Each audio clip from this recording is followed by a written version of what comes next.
दोस्तों आपके सामने हैं पतंजलि के दो बहुत ही बढ़िया आयुर्वेदिक चूर्ण, जिसमें कि आप देखेंगे एक है पतंजलि का यौवन चूर्ण और दूसरा पतंजलि का अश्वगंधा चूर्ण। दोस्तों आज की वीडियो के माध्यम से पतंजलि के इन दोनों चूर्ण का पूरा रिव्यू करेंगे, यानी कि इन दोनों चूर्ण के फ़ायदों में क्या अंतर है, डोज में क्या अंतर है और प्राइस में क्या अंतर है। दोस्तों पूरी जानकारी के लिए वीडियो एंड तक ज़रूर देखिएगा। दोस्तों पहले बात करते हैं पतंजलि के यौवन चूर्ण के मुख्य घटकों के बारे में।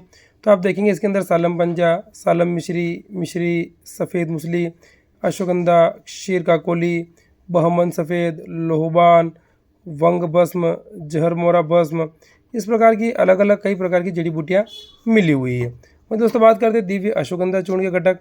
तो आप देख सकते हैं इसके अंदर प्योर अश्वगंधा ही है, जो कि फाइन पाउडर के फॉर्म में है। अब दोस्तों बात आती है इन दोनों चूर्ण के जो बेनिफिट्स है, फ़ायदे हैं, उनमें क्या अंतर है, यानी कि इन दोनों के बेनिफिट्स का रिव्यू कर लेते हैं। तो पहले बात करते हैं पतंजलि के यौवन चूर्ण के फ़ायदों के बारे में। तो आपने देखा इसके अंदर सालम पंजा और सालम मिश्री है। दोस्तों ये पुरुषों में यौन शक्ति यानी कि यौवन पावर बढ़ाने में बहुत बढ़िया फ़ायदेमंद है। दूसरे फ़ायदे की बात करते हैं तो इसके अंदर अश्वगंधा, सफ़ेद मूसली, इस प्रकार की भस्में भी है, जो कि सामान्य दुर्बलता यानी कि जनरल डिएबिलिटी को दूर करती है। अगले फ़ायदे की बात करते हैं, अगर किसी के शरीर में बहुत ज़्यादा वीकनेस या कमजोरी है तो ये वीकनेस को दूर करने में भी फ़ायदेमंद है।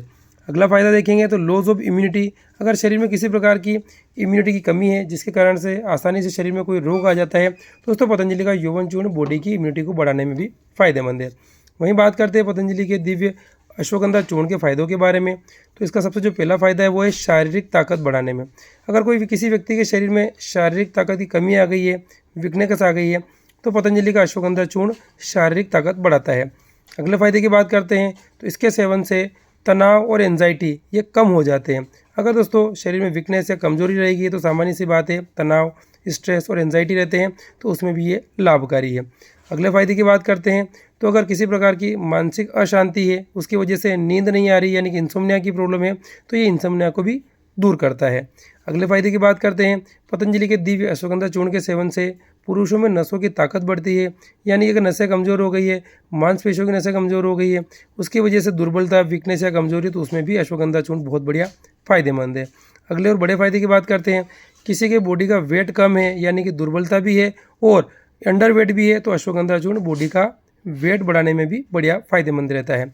अब दोस्तों बात करते हैं इन दोनों के डोज में क्या अंतर है। तो पहले अपन देखेंगे यौवन चूर्ण का डोज। तो आप पाएंगे 1 चम्मच दिन में 2 बार, यानी कि सुबह शाम गुनगुने दूध के साथ। शुरुआत में आधे चम्मच से शुरू कर सकते हैं, उसके बाद धीरे धीरे बढ़ाते हुए 1 चम्मच सुबह शाम दूध के साथ। वहीं बात करते हैं अश्वगंधा चूर्ण के डोज के बारे में। तो आप देखेंगे 2 से लेकर के 5 ग्राम दूध के साथ, शहद के साथ या गुनगुने पानी के साथ दिन में 2 बार इसे लिया जा सकता है। अब दोस्तों बात करते हैं इन दोनों के प्राइस में क्या अंतर है। तो यौवन चूर्ण में आप देख ही रहे हैं कई प्रकार की अलग अलग भस्में भी है और जड़ी बूटियाँ भी है।